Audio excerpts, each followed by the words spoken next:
Good afternoon, everybody, and welcome to the final Urban Living webinar of the year. Today, we are going to be looking forward to the next 12 months and looking at some of the trends that we believe will resonate throughout hospitality and real estate. So the session is going to last between 45 minutes and an hour. We're going to cover 6 trends. I'm going to present 3 of them, and for the other 3, we're going to have a Q&A with industry experts on those particular topics. If you have any questions as we're going along, please do submit them using the chat or the Q&A function in Zoom. Everybody who's registered for the session will receive a link to a recording via email in the next couple of days. So this Urban Living webinar series has been sponsored by Flywire. Flywire is a global payments enablement and software company on a mission to deliver the world's most important and complex payments. And if you'd like to find out some more information about Flywire, then you can see their contact details in the chat. And today's session is specifically sponsored by AHV Associates. AHV is an investment banking boutique established in 2001 and focused on the hospitality industry. It provides advice on mergers and acquisitions and capital raising. It also publishes a monthly analysis of recent activity in the hospitality industry and an in-depth piece of research every 6 months. And you can see how to get in touch with Andrew and the guys at AHV in the chat. So we've got a great lineup here of people to talk about some of these trends. I'll ask them all to introduce themselves in turn when we get to their trends. And we will kick on with trend 1. Which is household names become build-to-rent players. Now, here in the UK, it definitely feels like we're at something of a tipping point regarding attitudes to home ownership and renting. There's a growing acceptance of renting, and the subsequent erosion of the stigma surrounding it is coming from both ends of the age spectrum. A younger, predominantly millennial demographic is weighing up the financial and lifestyle sacrifices necessary for them to get a foot on the housing ladder and deciding it simply isn't worth it. And swathes of downsizers are moving into rental communities for seniors, having banked the unprecedented financial good fortune resulting from being homeowners of the baby boom generation. For both demographics, there are some interesting new brands springing up to serve the market. But perhaps the most significant development in build to rent is the entrance of household names with big plans for the space, each with obvious synergies between renting homes and their core businesses. John Lewis Partnership has announced plans to build 10,000 build-to-rent homes over the next few years. It wants to address the national housing shortage and support local communities. It said the plans would give the firm a stable, long-term income, as well as providing new job opportunities. Its tenants will have the choice of renting fully furnished units supplied with John Lewis products or using their own. Around 7,000 of the initial 10,000 homes will be on sites on existing John Lewis property portfolio and will range from studio flats to houses. And if you thought that sounded ambitious, Lloyds Banking Group's new build-to-rent division, Citra Living, has plans to become the biggest build-to-rent landlord in the UK. It's targeting 10,000 units by 2025 and 50,000 by 2030. Its prime motivation is reportedly continued low interest rates, which have made its mortgage lending business less profitable. But reading between the lines, it's hard to escape the conclusion that Lloyds has seen the writing on the wall. Home ownership is not the holy grail in the UK it once was, and the mortgage market is likely to contract. When we're seeing household names of the magnitude of John Lewis and Lloyds take the plunge, why wouldn't the likes of Marks and Spencer, Halifax, or even Amazon be the next to get in on the act? Now, our next trend, we're going to chat with Iain, and this is all about suburban and single family build to rent. So staying in the BTR sector for a moment. Iain, thanks for joining us. Would you like to introduce yourself, please? Yeah, I'm Iain Murray. I'm the Senior Director of the build to rent consultancy called LIV Consult. We operate across the whole of Europe, predominantly in the UK and Ireland, but we've got quite a lot of business in Spain, and we're expanding into other markets at the moment. We're owned by a multifamily business in the US called Cortland, who have 75,000 apartments in the US and a pipeline of about 10,000 in the UK, and our own third-party clients have probably got about 35 to 50,000 apartments in pipeline as well. So it's a busy time. Thanks, Iain. So I think when most people think of build to rent, they think of apartment blocks in urban areas for the millennial demographic I referred to earlier. But purpose-built single family and suburban build to rent, it is coming. It's at a relatively early stage in the UK. But what do you think is the potential size of the market? And does the fact that it's taking off signal a sea change in attitudes to home ownership, as I alluded to earlier?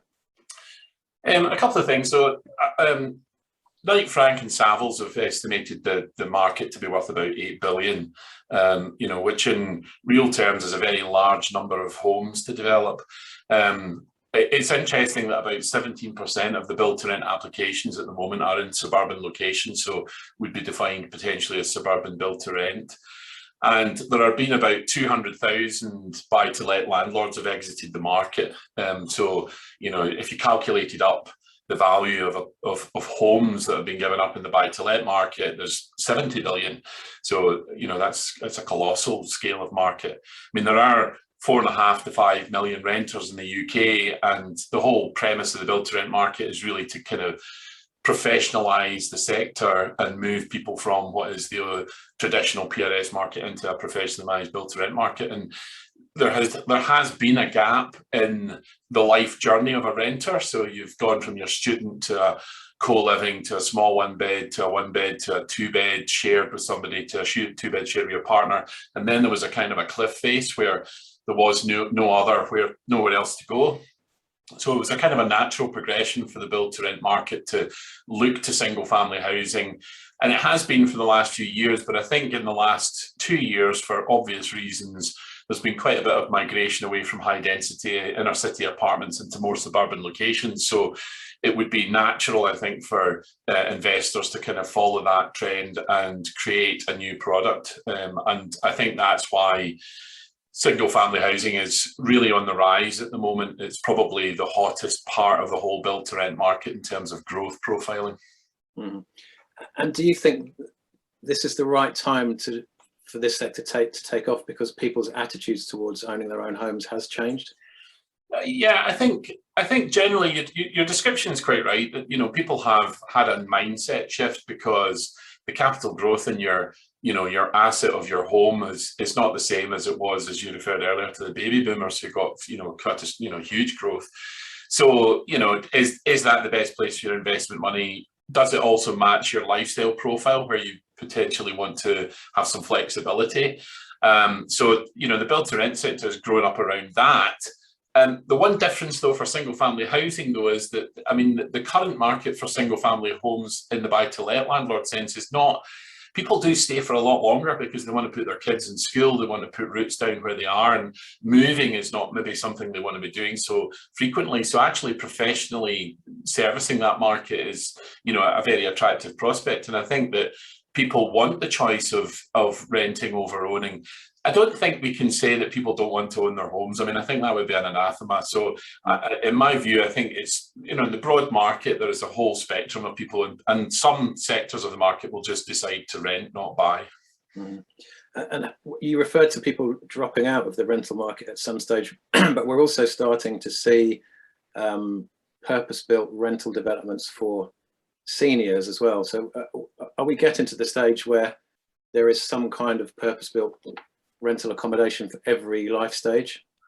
Yeah, I think so. I mean, again, it's the journey of a life journey of a renter. If you choose to be a renter, you can quite literally now probably occupy some asset type across your entire life. So single family housing, we move into, again, potentially apartments for downsizing and then potentially assisted living beyond that. So yeah, no, I think the prevalence is definitely moving to closing the gaps. I mean, if there's a housing market goes from A to B, then the rental market really has to go from A to B as well, or else if you have a gap, somebody falls into a crack. So you need that continuity across the whole of the life of a renter.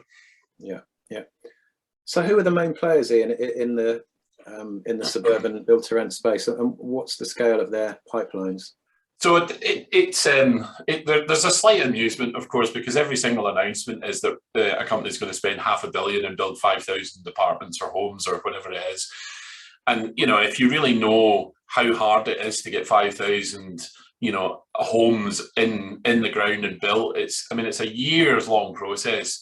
So, you know, it's very difficult to say that the market's going to have this massive influx of immediate capital. However, the allocations are fairly high, and the big players are, so Present Made, who are backed by, I think it's KKR, Packaged Living, backed by Aviva, L&G have put in £1 billion in their own allocations.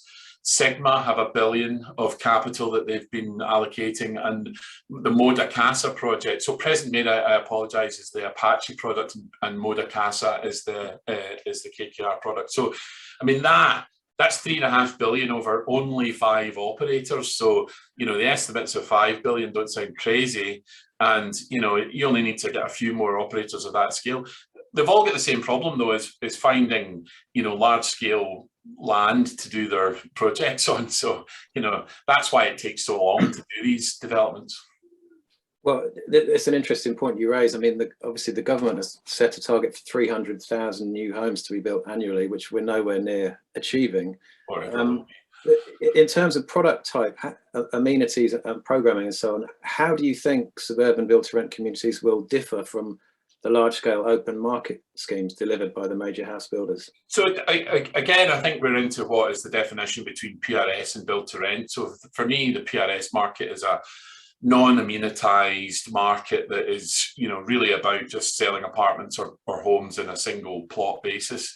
And, you know, traditional house builders have just sold off all of their houses. Now, some of the early entrants into the single family housing market have bulk bought a number of homes from a house builder in a development and called them a build to rent development. There's only a couple of the early entrants were amenitized. M&G had one down at Kilnwood Vale. We used to manage it, and it had some centralized amenity. But the new entrants are looking at this in the same way as they are the apartment sector. So they are going to be centralized amenity, things like, you know, a resident lounge centrally, or a clubhouse, you might call it, a gym, tennis courts, some, you know, little five-a-side pitches, these kind of things, and a professionally managed service, so an app-based communication platform, smart homes, technology, energy, ESG are all going to be built in. So, you know, I think what you're probably likely to see is that the people who are enjoying the build to rent market and the service that comes with it will probably move on to the single family market because they're used to that service level. Great stuff. Thanks, Iain. If you'd like to connect with Iain on LinkedIn, his profile is in the chat, as is that of all our other speakers. Thank you. Great stuff. Thank you very much, Iain. So we'll move on to our next trend, which is an institutional gold rush for the purpose-built student accommodation sector. And on your screen, you can see some news stories that we've run on our websites over the last year or so. Now, a trend that started in earnest this year is likely to gain even more momentum in 2022. Even though the pandemic has seen PBSA developments struggle with occupancy, institutional investors are very keen on the sector and are putting their money where their mouths are. In Europe, Roundhill Capital has formed a €1 billion joint venture with Canada Pension Plan Investment Board. The JV is targeting assets in excess of €1 billion. It will be one of the largest student accommodation partnerships in Europe, investing in existing assets and new developments. The assets will be operated primarily by Nido Student, which is Roundhill Capital's specialist PBSA brand. In France, Uxco Group, which is a Brookfield-backed operator, has acquired a development site next to its existing ECLA site. It will build a further 9-story building to expand the ECLA campus. And once that's completed in September 2023, it will be the largest private student residence in continental Europe with more than 1,800 beds. In the UK, Singaporean investor Mapletree is buying 4 Vita student residences from Vita Group for more than £165 million. The portfolio totals 917 beds and it consists of properties in Leeds, Nottingham, Bristol and Exeter. And Vita Group will continue to operate the sites under the Vita student brand. Mapletree's Deputy Group Chief Executive Officer, Chua Tiao Chai, summed up the attraction of the PBSA sector for investors. He said Mapletree will continue to expand its global footprint in this asset class for its attractive long-term growth prospects, supported by strong fundamentals of domestic and international student demand. Elsewhere, student living firm Scape and Dutch pension fund APG have agreed a £500 million joint venture that will develop and operate student accommodation schemes in London and South East England. Robert Jan Fortzer, head of European real estate at APG, said, "It's our belief that the UK student and the UK housing market offer very compelling investment opportunities that provide our clients with long-term stable returns. Both face long-term favourable demand through continued trends such as increasing global international student mobility, growing domestic student population, and growing household formulation." And this isn't just a European phenomenon, as Singapore-based Ascot Residence Trust has been looking to the US, acquiring PBSA assets in Texas and also in Chicago. So let's move on to our third trend, which is co-living goes mainstream. And to talk with me about this is Amy Frearson. Amy, welcome to you. Would you like to introduce yourself? Absolutely. Hi, everyone. My name's Amy Frearson. I'm a journalist and editor based in London. I'm editor at large for Dezeen, and I also contribute to a few other publications, including Grand Designs, Icon, Elle Decoration. And most recently, I co-authored a book called All Together Now, the Co-Living and Co-working Revolution. So I've been kind of really delving into the world of co-living of late. Thanks, Amy. And if you look in the chat, oh, I seem to have gone on a slide there, excuse me. If you look in the chat, you can see a link to the Reba Books website where you can purchase a copy of Amy's fantastic book. So Amy, when the pandemic hit, it was initially thought that it would severely restrict the ability of any real estate or hospitality offer with the two letters C and O at the front. How do you think co-living has fared over the last 20 months? It's been a kind of a really strange period, and sort of a lot of both positive and negative news around co-living. I mean, sort of from my experience personally working on this book, you know, we were sort of just starting to write it at the beginning of the pandemic, and we felt that we might have to put it in the can because it was just that, you know, there just wasn't going to be any interest in the sector. But sort of now the book is out, so many people are kind of finding it so topical and are so interested in the topic. I think one thing that's really emerged from the pandemic is kind of people really assessing their living situations and looking at whether, you know, people living in one-bedroom flats with potentially no outside space that maybe wouldn't consider co-living, are now thinking actually maybe having a slightly smaller home but with, you know, a workspace on hand or some other sort of fitness facilities is a much better situation. But then, you know, we have sort of in this period, the collective is really the big news story. The collapse of the collective was a really, you know, in terms of PR for co-living, it was a bit of a disaster, really. And I think there are a lot of people that will sort of look at co-living with a little bit of a skeptical eye based on what happened with the collective. I mean, the real kind of feeling, I think, I mean, I don't know sort of the full ins and outs and the details, but I think what's sort of generally understood is that the issues they were facing were very much because of the pandemic. And if it hadn't have happened, things would have kind of carried on and they would have carried on their expansion. But there's, I mean, at the same time, there are loads and loads of new co-living schemes coming through. The latest London plan includes a new policy H16, which is really paving the way for more large scale co-living developments in London, and no doubt we'll sort of see more in other places kind of following on as a result. So it's an interesting time, and I think there's a real difference for sort of, because co-living isn't a very specific property type, it's more a kind of type of operation. You see quite big differences between the large scale operators, the small scale operators, the sort of purpose built, or the sort of ones that are working with existing kind of property. So it's a complex thing, but I think overall the market for co-living is very much there, and the sort of general feeling is that we're going to be seeing more of it in the near future. Yeah. I think the fact that the majority of the collective pipeline is still going ahead and being built out, some of it by DTZ CoLive Fund, which was one of their backers, and there's also a company called Halcyon Development Partners, which was some of the collective directors who are taking some of the schemes forward. So I don't think there's a viability issue with the projects that led to their issues. The London plan thing you mentioned is interesting, because when we've done dedicated co-living webinars, planning is an issue that's come up again and again. And one operator we spoke to said they were looking at 2 schemes within a few hundred yards of each other in London, but they were either side of a borough boundary.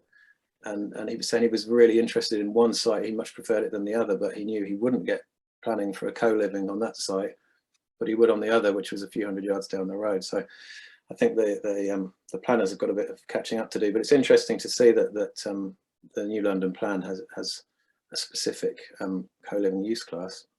Yeah, and I think it's I think the planning issue is definitely the same for me, really. I mean, it's the topic that always comes back around when you're talking about co-living, because for so many co-living developers like this, there's so many roadblocks in order to kind of make these schemes happen, and it means that as a result, so many, particularly at the small scale, most of the co-living schemes that are in operation have been built through permitted development, which obviously comes with its own challenges. And with the sort of the new policy from the plan, it's definitely going to pave the way for more large scale. But I do think there's still quite a long way to go in terms of planning and kind of allowing more kind of innovative schemes to come forward. Yeah. So you've got your finger on the pulse. What do you think we're likely to see over the next 12 months in terms of exciting new property launches, maybe new players in the space, and what's the general investor sentiment for the sector? I think there seems to be a lot of news. There seems to be a lot going on. I mean, people have still been tentative because of the pandemic and the sort of uncertainty, I think. But there are sort of, a few of sort of existing co-living brands that kind of have plans to expand. I know Mason & Fifth have got at least another sort of property in the works. There's a new co-living brand called Per House, who have got their first 2 properties coming out in Europe this year. And in terms of kind of the investment side, there seems to be a lot going on. I think I read a headline a few weeks ago that there's something like 450 million just in Manchester alone investment in new co-living schemes. So there's every day I feel like I'm reading about something here or there. And I think also a lot of kind of other sort of like other brands are kind of moving into co-living. Like Nido, the student brand you mentioned a minute before, I think they're expanding into co-living. Who else? Moda Living are moving into co-living. So I think there's definitely a sort of the market is going to grow quite quickly. Yeah, and also Vita Group that I mentioned earlier in conjunction with student housing. I think they've got the biggest scheme in the pipeline in Manchester. It's two whole towers, I think, that are going up there. So it's quite it's quite significant. Do you think co-living is in danger of developing a bad reputation through people not understanding the term? Obviously, in Ireland, it's having real problems because of the perception of it over there. I think the terminology is a really tricky thing, actually, especially, I sort of found it when we were working on the book. I mean, I quite often use co-living as a term to kind of talk collectively about different forms of, I guess, what you'd call like shared living. But ultimately, like, for some people, it means something very specific. And I think different types of co-living can kind of answer very different questions. If you sort of think about purpose-built co-living versus the kind of models that some of the brands have, like Common being one of the big ones, obviously they're currently expanding into the UK, of sort of taking existing housing stock and kind of packaging it and operating it as co-living. And those kind of projects, they can kind of, there's quite a lot of difference there in terms of, I don't know, say if a lot of like existing family housing is being used as co-living, that creates other problems, whereas purpose-built co-living potentially frees up family housing. So the politics around it are tricky to navigate. And a lot of people obviously like think about co-living as just being micro homes, you know, just making people live in smaller spaces. And I think that is part of where it is hard for people to kind of get a grasp of what it is, because there's no real sort of clear-cut definition. And I guess it's from my side, I like to think about co-living more broadly as just a different model of living that is, you know, it just gives you, it just allows you to take advantage of economies of scale in that way. Yeah. And we've spoken about companies from lots of other disciplines getting involved in co-living, but we haven't mentioned the big hotel brands yet. Accor have dipped a toe in the water, perhaps with their Joe and Joe brand. But do you think we'll see the big hotel groups getting involved in co-living? 100%. I think it would be strange not to. And you know, ultimately, the brands that sort of are operating the kind of long stay apart hotel model, like it's not a big jump to move across into co-living. I think it'll be interesting to see how that pans out. I mean, like you were saying before, like this kind of question about the image of co-living, because you know, co-living exists in different ways, and you know, largely for a lot of operators, for a lot of co-living residents, it's about that sort of that element of community, and how you kind of cultivate that community is kind of in a lot of cases key to whether co-living works or whether it just feels, you know, like a smaller home. And so I think it will be interesting to see how hotel brands navigate that. I think it's not just a simple case of just kind of packaging it in a different way. I think it requires an additional layer of programming, of kind of thinking about how you kind of cultivate that community as to whether it'll be successful in that sector. Yeah, great stuff. Thank you, Amy. That was really interesting. Let's move on to our next trend, which I gave you an inadvertent peek of earlier. And this is flexible workspace becomes a national phenomenon. And this is another UK-based trend. So we may or may not be on the cusp of being told by the government to work from home again. But whatever the outcome of the sudden emergence of the Omicron variant, the prolonged nature of the pandemic is going to reshape the return to the office again. With so much uncertainty around, employers are looking for as much flexibility as possible when it comes to leasing office space. And traditional structures are increasingly being ditched in favour of workspace arrangements that allow individuals and companies to use space as and when they need it, rather than entering stifling long-term arrangements. The evolution and blending of co-working and flexible workspace has started in our major cities, but I think it's going to spread to every significant population and employment hub in the country. We've already seen London startups such as X and Y secure its first property outside the capital. And we've reported on new workspace schemes in locations as diverse as Leicester, Bristol, Cardiff and Luton. The move is being driven by tech-savvy startups, but also by established office and real estate giants who have adapted to the new way of working more adroitly than others. IWG, formerly Regis, has adopted the phrase "Welcome to Generation Flex" as its slogan. It has no fewer than 10 workspace brands worldwide and properties across the UK. After its well-publicised travails, WeWork is signing up corporate clients to its flexible packages at an astonishing rate as it focuses intently, some might say belatedly, on making a profit. And Grosvenor's first flexible workspace venture, 25EP in London's Victoria, is an interesting precursor as to where the sector could be headed. Described as where leading hospitality meets flexible working, its offer, rooted as it is in central London, is likely to be adapted and tweaked for workers the length and breadth of the country.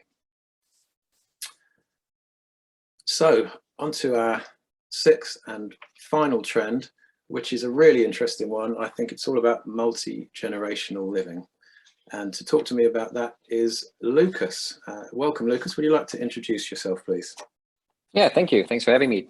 Yeah, my name is Lukas. I'm the development director of the Embassies, which is a new service living concept focusing on the multi-generational exchange. And yeah, we're based in Switzerland, in Zurich, and we're currently negotiating our first properties and our first locations. We got a new shareholder in spring this year, which is Porsche, the car manufacturer. And so since spring, we are, let's say, on the road to expansion.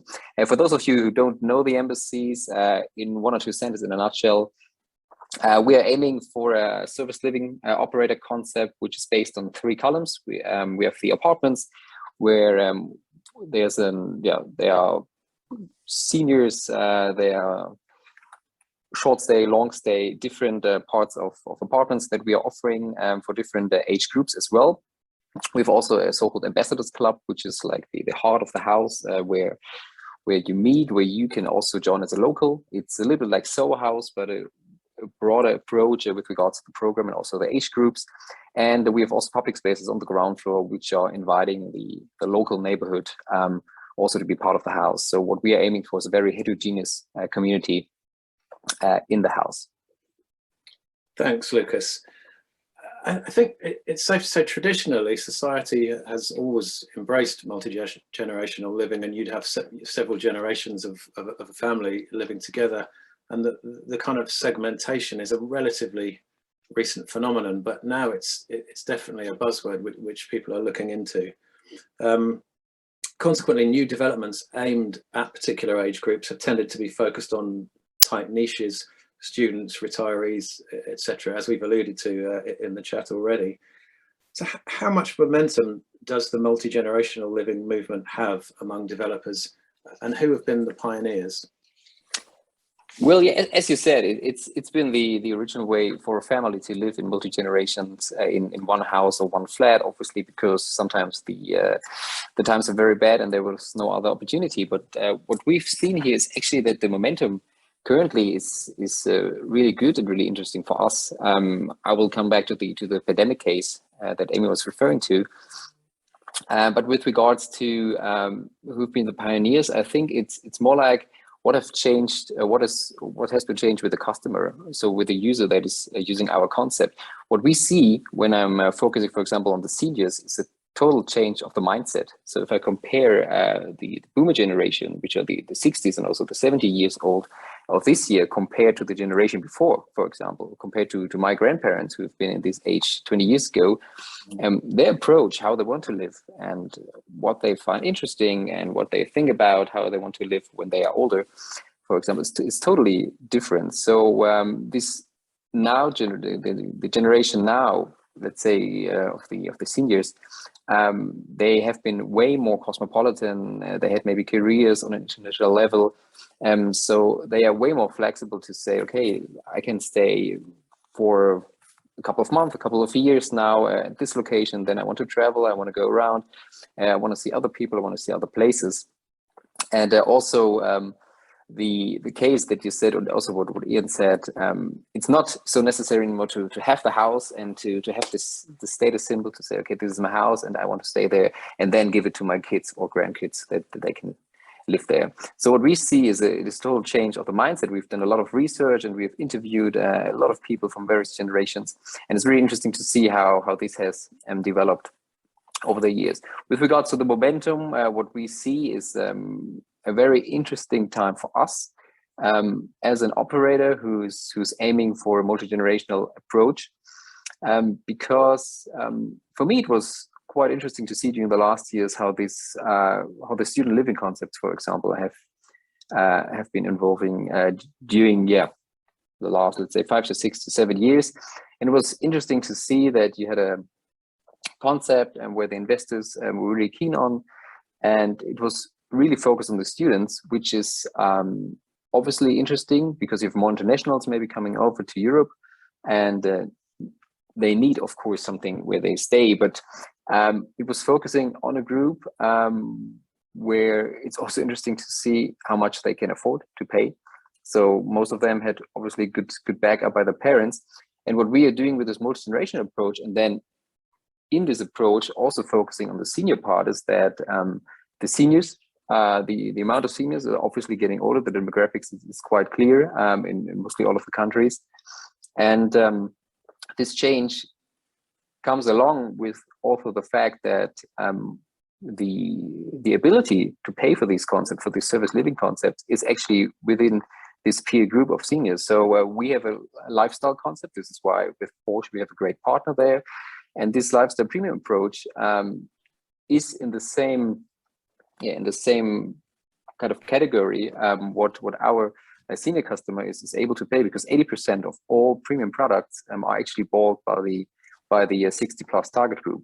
So this makes it way easier in terms of how do we find our customers and how do we find our concept.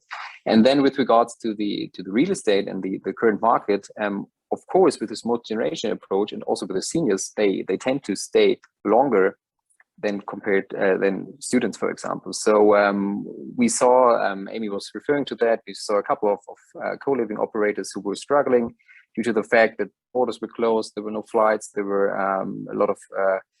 a lot of online studying lessons. And so what we have here is, obviously we did the same and said, okay, what's going to happen if we would have opened our first embassy in 2019, and then the pandemic came, and we calculated that, and obviously we saw, yeah, there will be changes in the public and semi-public spaces, and maybe because there's a lockdown or nobody's allowed to go to gastronomy anymore, but we have people in our concept that will stay. Doesn't matter if there's a pandemic or not, and they give us the backup, financial backup also to follow up our operation here. And this is currently then for us, of course, quite interesting, because we have a concept that is maybe a little bit more, let's say, and kind of conservative for investors compared to maybe student living. Mm. We'll move on to investor attitudes in a second, but I just wanted to ask you about if there were any exemplar schemes that have got a proven track record in the sector. We did a webinar the other day, and one of our panelists, Harry Harris, was mentioning a municipal scheme in Valencia, where I think, this is from memory, but I think he said 65% of the residents are aged over 65, and the other 35% are aged under 35, and the under 35s have a subsidized rent on the understanding that they adopt, in inverted commas, 2 or 3 of the older residents and check in on them and interact in them. Are you aware of that one? And are there any other interesting developments out there? I heard something, it wasn't Valencia, but it was similar to that. And I like the approach because of what I said before. It's if there's some kind of a subsidy by the older generation compared to the younger one, I think that definitely helps. And what I really like is the change of the expertise. It's not about the building itself. It's not about that the people are living in a multi-generational home because they accidentally meet in the basement next to the dryer or something like that. It's all about the program, and it's all about the curating that you are doing there as the operators. So this is why we have, for example, this club as a center of the house, because this club's offering well-being facilities like a gym, and obviously then also opportunities to do some sports together. But it's also about having a workshop room, having an atelier, and then it's all about the programming, bringing these interests and these experiences together. And it's also about the fact that the old generation is now more likely positive about that they want to share their expertise, and they want to work, let's say, longer than just 65 or 70. So if we have, for example, an architect living with us, and he's 80 or 85 years old, and there are a couple of young, let's say, project developers or architects or whatever, living with us as well, it's great to bring these two together and make sure. Sorry, I got a call here. I hope you don't hear that. And so it's then our task as an operator to say, okay, how do we bring these people together? Is it about the program? Is it about some kind of technology as well? I had a demo last week with an app that is bringing in or comparing the interests of different people and interests with regards to food, with regards to travel, with regards to whatever, and then bringing this technology intelligence together to make sure that the right people are meeting there. And so I think every operator or every concept that is going this way, and say it's not about the real estate itself, it's more about the programming, obviously compared with the architecture, compared with the real estate property, which starts with the location. If you bring this together, you can have a pretty successful multi-generational living concept. And I think it's at the end also the ability from people to say, okay, I like to, let's say, invest a little bit more into this type of service living, because obviously every operator is offering some kind of services as well, and that could start, let's say, only with the housekeeping services. This gives a big impact there as well, that people are saying, okay, I don't want to I don't want to stay at my home for the whole time. I don't want to be a homeowner. It's more like that I'm more flexible, maybe stay a couple of years at the same location, maybe also 10 or 20 years at the same location. But this whole approach, having a concept and concentrating more on the fact that I like, so chatting with other people, doing some program together. This is, if you do that right, and this is what we're aiming to do, you get a pretty good operator concept there. Yeah, and when you've been talking to investors and landlords about the embassies and trying to grow your portfolio, what's been the initial reaction? Are they receptive to the idea of multi-generational living, or does it take a bit of convincing? The reactions, and this is what I really like about my job, are always positive.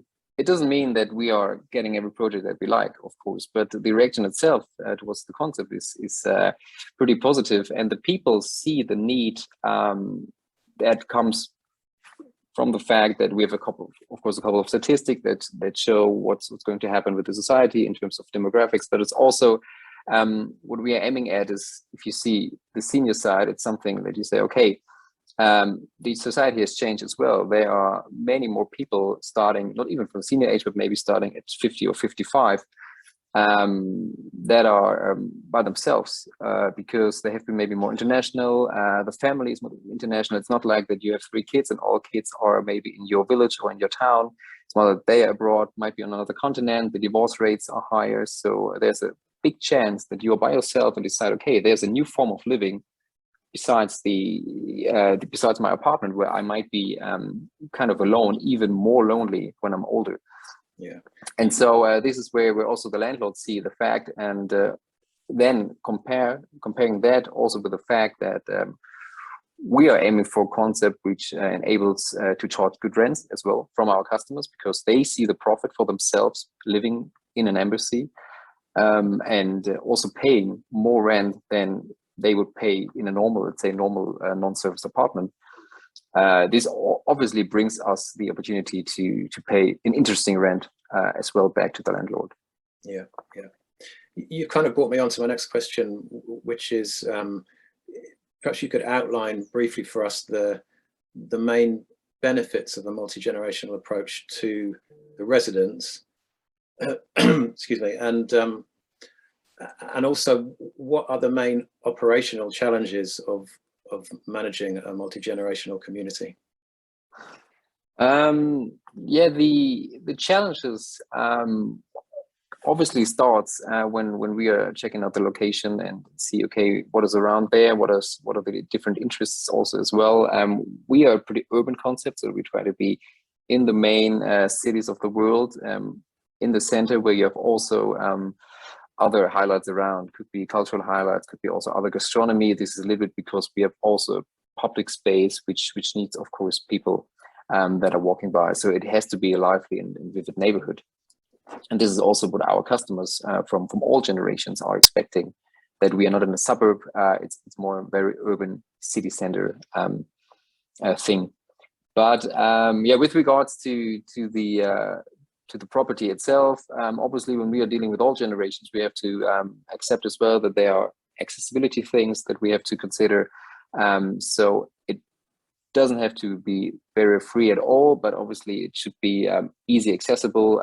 We have to see that we need functional apartments. All our apartments are fully furnished, so we have to make sure that these apartments are functional on the one side for every generation. On the other side, functionality should not mean that it should be kind of so you shouldn't see it for the first time you're moving in, that you say, okay, this is a room or an apartment which is actually accessible for a handicapped person. And it's great for us to see that all the suppliers we are working on are growing and developing in this way as well. So it's way more a design approach than it was a couple of years ago. Mm-hmm. And as I said, it's not about I gotta correct me. It's obviously about the operation. So what we are doing in our concept is mixing up, doing a hybrid between residential, senior living, and hospitality concepts. But what I said before, it's about the programming and the curating of the whole group, because a community is not something that is existing or that is developing just because you have a couple of apartments and maybe a bigger space on the ground floor where you say, okay, this is a big room. We have now, I don't know, we have some darts and table tennis and a kicker and maybe kind of small bar. So just come together and feel yourself like home. It's about the programming. It's about what you offer. It's about how you connect the people and also about the curating. So what is important for us, and luckily we are having a pretty good kind of feedback from our potential customers for the first Embassies, that we are going to have more demand than supply, which enables us also to make sure that the community that is going to be developed is working from the curating way. It's all about that we say, okay, if we are aiming for a certain percentage of seniors, it shouldn't be the case that all the seniors are 60 years old, and it shouldn't be the case that all the seniors are 90 years old. So it's in terms of operation, obviously, it's about the hospitality services, the service level in general, but it's also mostly about these, let's say, emotional soft factors that have to be right in terms of bringing this concept to a successful level. Yeah, great stuff. Thank you, Lukas.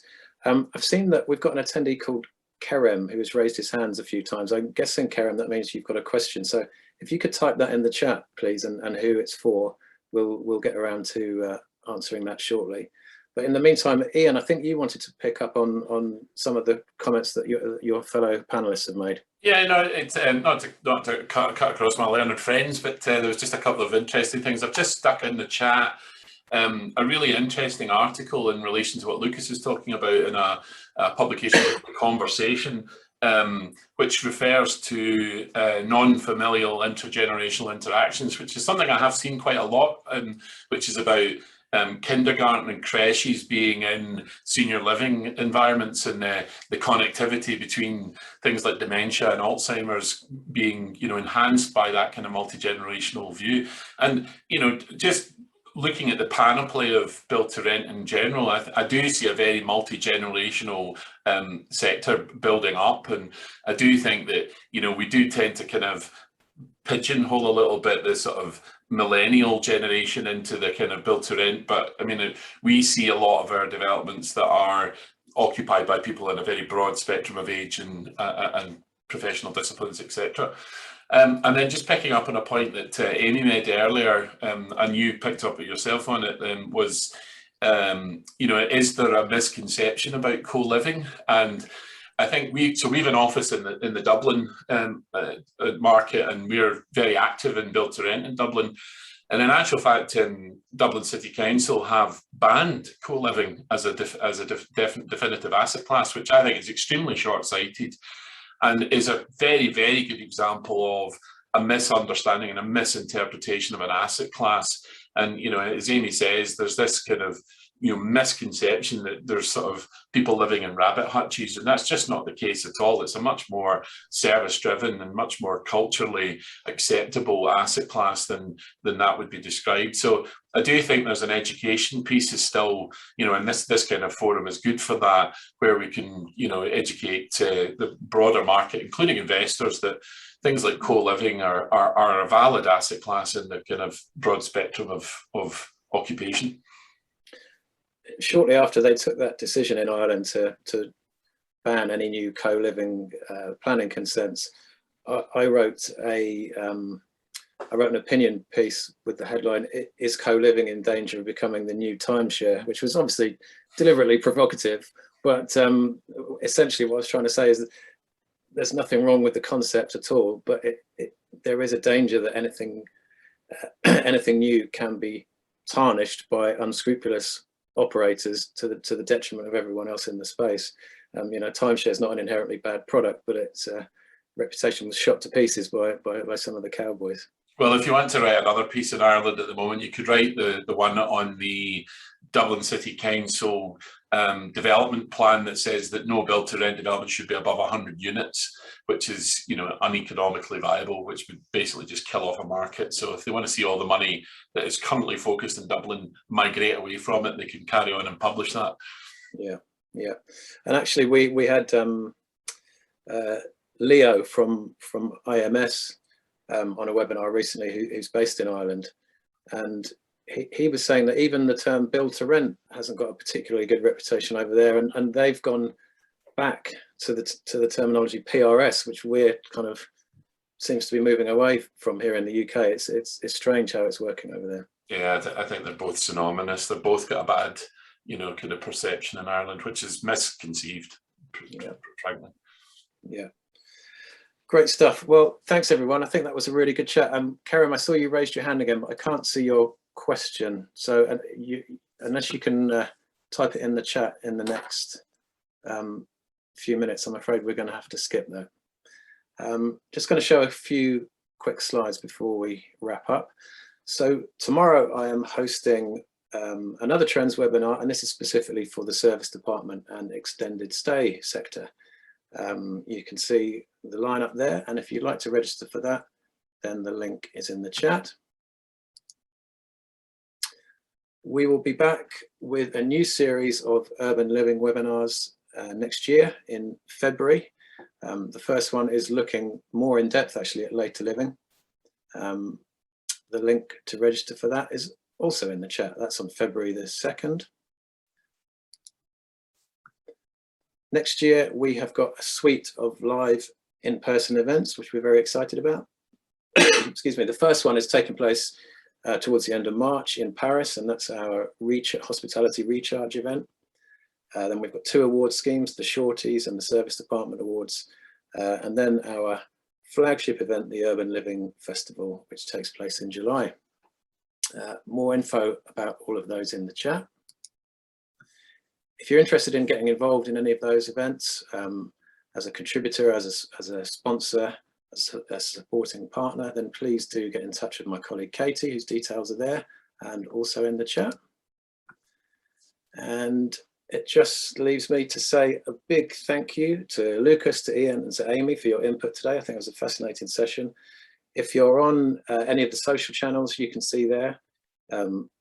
Give us a follow, get involved. We're quite active on all those channels. Thanks very much to Flywire for sponsoring this series. Thanks to AHV Associates for sponsoring today's webinar. Thank you to you all for watching, and enjoy the rest of your day. Thanks very much, everyone.